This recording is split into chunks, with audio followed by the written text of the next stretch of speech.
नमस्कार दोस्तों, मेरा नाम है अंशुमन नायक और आप सभी का बहुत बहुत स्वागत है इंडियन डिफेंस न्यूज की डिफेंस टॉक सीरीज में,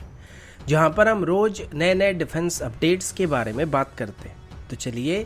देर न करते हुए आज की वीडियो शुरू करते हैं।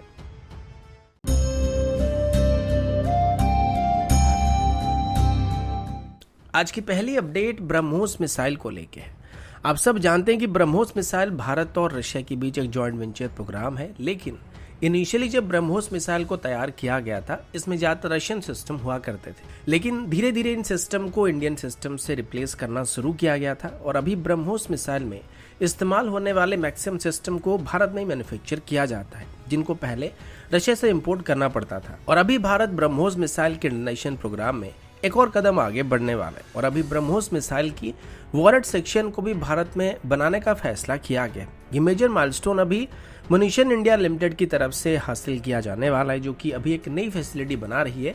जहां पर आगे चल के ब्रह्मोस मिसाइल की वॉरेट्स को मैन्युफैक्चर किया जा सकेगा। ब्रह्मोस एरोस्पेस लिमिटेड और ऑर्डिनेंस फैक्ट्री बोर्ड खमारिया की तरफ से अभी मध्य प्रदेश में एक लोकेशन को सिलेक्ट किया गया था, जहां पर ब्रह्मोस की वॉरेट को मैन्युफैक्चर किया जाने वाला है, जहां पर पिछले 1 साल से कंस्ट्रक्शन एक्टिविटी चल रही थी और फैसिलिटी को बनाया जा रहा था और अभी ये लगभग कंप्लीट हो चुका है और अभी ये बिल्कुल ऑपरेशन होने के लिए भी तैयार हो चुका है। इसके अलावा यहाँ पर अभी जो वॉरेट्स को मैन्युफैक्चर किया जाने वाला है, इनको पूरी तरीके से इंडियन मेटल से वहां पे बनाया जाने वाला है। कुछ ही दिन पहले ही सोलर ग्रुप की तरफ से ब्रह्मोस मिसाइल की बूस्टर सेक्शन को भी ब्रह्मोस एरोस्पेस को बनाकर डिलीवर किया गया था, जो कि पहली made in India booster section थे, जिनको किसी प्राइवेट सेक्टर कंपनी की तरफ से मैन्युफैक्चर किया गया था। और इसी के 1 हफ्ते के अंदर ही ये ब्रह्मोस मिसाइल के इंडोनेशियन का एक दूसरा ब्रेक तो होने वाला है।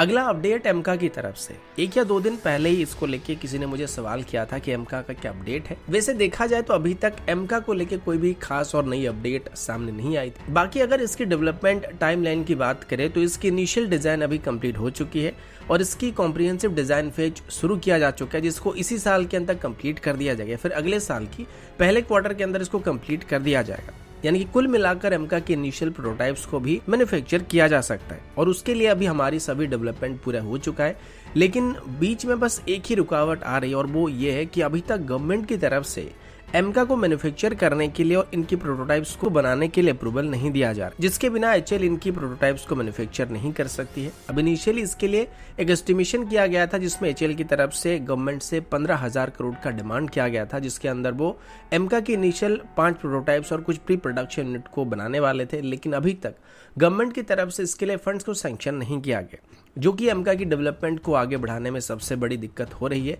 अब तक हम सभी एचएल को या एडीए को दोष दे रहे थे कि वो स्लो काम कर रहे थे, लेकिन अभी जब एडीए और एचएल पूरी तरीके से एमका की प्रोटोटाइप्स को बनाने के लिए तैयार हो चुके हैं, तो गवर्नमेंट की तरफ से भी फंड्स को एलोकेट नहीं किया जा रहा है। आप सभी जानते हैं कि एक नए फाइटर जेट्स को और स्पेशली एक 5th जनरेशन फाइटर जेट को बनाने में और डेवलप करने में और टेस्ट करने में और अंत में फ्लाइट वर्दी बनाने में कितना टाइम लगने वाला है। तो ऐसे में अगर गवर्नमेंट की तरफ से ऐसे डिले किया जाएगा तो इसका एक नेगेटिव असर हमें एमका की डेवलपमेंट टाइमलाइन के ऊपर देखने को मिल सकता है। अभी बताया जा रहा है कि गवर्नमेंट की तरफ से शायद 2023 की मिड में या 2023 की एंड में जाके इसके लिए फंड्स को एलोकेट किया जाएगा, जो कि शायद एमका की डेवलपमेंट टाइमलाइन को शायद 6 महीने तक पीछे धकेल सकता है।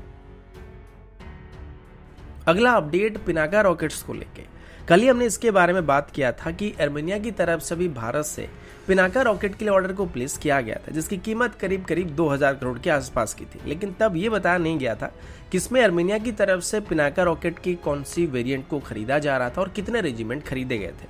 कल बस एक गेस के तौर पर मैंने आप सभी को बताया था कि शायद यहाँ पर आर्मेनिया की तरफ से पिनाका रॉकेट की मार्क 1 वर्जन या फिर MK1 की एनहांस्ड वेरिएंट को खरीदा गया होगा। लेकिन आज इसको लेके अपडेट सामने आ चुकी है, जिसमें बताया जा रहा है कि आर्मेनिया की तरफ से जो पिनाका रॉकेट के लिए ऑर्डर को प्लेस किया गया था, वो पिनाका रॉकेट की MK1 की एनहांस्ड वेरिएंट थे। इसके अलावा आर्मेनिया की तरफ से भी पिनाका रॉकेट की गाइडेड वेरिएंट को भी खरीदने का एम रखा गया है। अभी जो पिनाका रॉकेट्स को आर्मेनिया की तरफ से खरीदा गया है, उनकी रेंज लगभग 45 किलोमीटर के आसपास होने वाली है और इसके बाद इसकी जो गाइडेड वेरिएंट है, इसकी रेंज 75 किलोमीटर तक होने वाली है। अब जैसे कि पिनाका रॉकेट्स को अभी Munition India Limited Economic Explosive Limited की तरफ से मैन्युफैक्चर किया जा रहा है, जिसमें एक तो पब्लिक सेक्टर यूनिट और दूसरा प्राइवेट सेक्टर यूनिट है। ऐसे में अभी जो 4 बैटरी के लिए ऑर्डर को प्लेस किया गया था, इनको अभी 2-2 करके डिवाइड करने का फैसला किया गया है, जिसमें से 2 बैटरी मुनीशन इंडिया लिमिटेड की तरफ से मैन्युफैक्चर किया जाएगा और 2 बैटरी इकोनॉमिक एक्सप्लोसिव लिमिटेड की तरफ से मैन्युफैक्चर किया जाएगा। अगर पिनाका रॉकेट की एक बैटरी की बात करें तो इसमें टोटली 6 लॉन्चर्स मौजूद होते हैं, जिसमें से हर एक व्हीकल में 12 लॉन्चर मौजूद होते हैं, यानी कि हर व्हीकल में हम एक ही बार में 12 रॉकेट को कैरी कर सकते हैं। तो कुल मिलाकर पिनाका रॉकेट की एक बैटरी के अंदर 72 रॉकेट्स हुआ करते हैं, जिनको बस 45 सेकंड के अंदर ही फायर किया जा सकता है। अगला अपडेट भारत और चाइना की तरफ से, और अभी हम कुछ ऐसे खबरों के बारे में बात करने वाले जो कि शायद आपको चौंकाने वाली है। आप सबने देखा होगा पिछले 2 सालों से लाइन ऑफ एक्चुअल कंट्रोल में भारत और चाइना के बीच फेसअप चल रहा था, और तब से भारत और चाइना के बीच जो रिलेशन था वो काफी हद तक खराब हो चुका था। यानी कि डिप्लोमेटिक लेवल में भारत और चाइना का रिलेशन अब पहले जैसा नहीं रहा था। आपने देखा होगा कि एससीओ समिट के अवसर पर भी हमारे प्राइम मिनिस्टर और चाइना के प्रेसिडेंट के बीच आपस में कोई भी मुलाकात न करने का फैसला किया गया था, जो कि कुछ साल पहले तक हर साल ये एक दूसरे के साथ कोई ना कोई बहाने से मुलाकात किया करते थे, और काफी हद तक दोनों देशों की बायलैटरल रिलेशन को बेहतर बनाने की कोशिश किया जा रहा था। लेकिन फेसअप होने के बाद ये सारा कोशिश बेकार चला गया, और तब से आज तक हर बार चाइना भारत पर दोष देता आ रहा था कि भारत ने ऐसा किया, भारत ने वैसा किया। लेकिन अभी अचानक से चाइना की तरफ से कुछ ऐसे स्टेटमेंट दिए जा रहे हैं जो कि चाइना से हम उम्मीद नहीं कर सकते। अभी चाइना की तरफ से बताया जा रहा है कि वो अभी भारत के साथ बेहतर रिलेशन को बनाना चाहते हैं, और बेहतर रिलेशन का मतलब ये नहीं कि बस ऐसे बातें किया जाएगा, लेकिन असली मायने में चाइना की तरफ से अभी भारत के साथ एक स्ट्रॉन्ग रिलेशन को बनाने के बारे में प्रस्ताव दिया जा रहा है। और चाइना का ये कहना है कि वो कभी भारत को किसी भी सेक्टर में वीक करना नहीं चाहते, चाहे वो इकोनॉमिक सेक्टर हो जाए या डिफेंस सेक्टर हो जाए, वो किसी सेक्टर में भी भारत को वीक करना नहीं चाहते। इसके अलावा चाइना की तरफ से अभी अपनी स्पेस स्टेशन में भी इंडियन एस्ट्रोनॉट्स को आमंत्रित किया जा रहा है, जो कि सबसे बड़ी चौंकाने वाली बात है। और चाइना का कहना है कि अगर कभी भी भारत को कोई रिसर्च एक्टिविटी को करने के लिए स्पेस में जाना पड़ता है और स्पेस स्टेशन की जरूरत पड़ती है, तो भारत के एस्ट्रोनॉट बिना किसी परेशानी के चाइना के स्पेस स्टेशन में जाके अपनी रिसर्च एक्टिविटी को कर सकते हैं। चाइनीज स्पेस स्टेशन की बात करें तो इसका वजन करीब 70 टन के आसपास है, और ये इंटरनेशनल स्पेस स्टेशन के बाद दूसरा सबसे बड़ा स्पेस स्टेशन होने वाला है। अब भारत की तरफ से भी अपनी स्पेस स्टेशन को लॉन्च करने का प्लान किया गया था, जो कि 2030 के बाद शायद लॉन्च किया जाएगा। और इसकी कोर मॉड्यूल की बात करें तो उसका वजन भी लगभग 20 टन के आसपास होने वाला है, जो कि चाइनीज स्पेस स्टेशन की कोर मॉड्यूल से लगभग 3 टन के आसपास हल्का होने वाला है। लेकिन अभी चाइना अपनी तरफ से ही इंडियन एस्ट्रोनॉट को अपनी स्पेस स्टेशन में जाके कोई भी रिसर्च एक्टिविटी करने के लिए निमंत्रण दे रहा है। आप सब सोच रहे होंगे कि अचानक से चाइना भारत के साथ अपने रिलेशन को सुधारने की कोशिश क्यों करने लगा है। अब इसके पीछे कई कारण हो सकते हैं। सबसे पहला कारण तो ये हो सकता है कि पिछले 2 साल में हुई फेसअप में चाइना को इंडियन मिलिट्री पावर का अंदाजा लग गया होगा। भले ही चाइना के पास हमारे मुकाबले कुछ सेक्टर में बेहतर फायर पावर और वेपन मौजूद है, लेकिन चाइना को ये भी पता चल गया होगा कि अगर जंग होता है तो उसको 1 किलोमीटर अंदर आने के लिए भारत के साथ बहुत ही ज्यादा संघर्ष करने की जरूरत पड़ने वाली है, जिससे ओवरऑल नुकसान चाइना का ही होने वाला है, और इकोनॉमिकली चाइना वीक होने वाला है, जिसका फायदा यूनाइटेड स्टेट उठा सकता है। और भारत से जंग करके चाइना को कोई भी फायदा नहीं होने वाला, जबकि चाइना की तरफ से अभी अपनी पूरी फोकस को ताइवान की तरफ शिफ्ट किया जा रहा है, जिससे शायद 2030 के अंदर चाइना अपने से मिलाने की कोशिश कर सकता है या फिर कब्जा करने की कोशिश करने वाला है। ऐसे में चाइना को पता है कि अगर भारत के साथ वो अच्छे रिलेशन नहीं बनाते हैं तो फ्यूचर में ताइवान पर हमला करने पर चाइना के खिलाफ एक सेकेंड फ्रंट को भारत की तरफ से ओपन किया जा सकता है, जो कि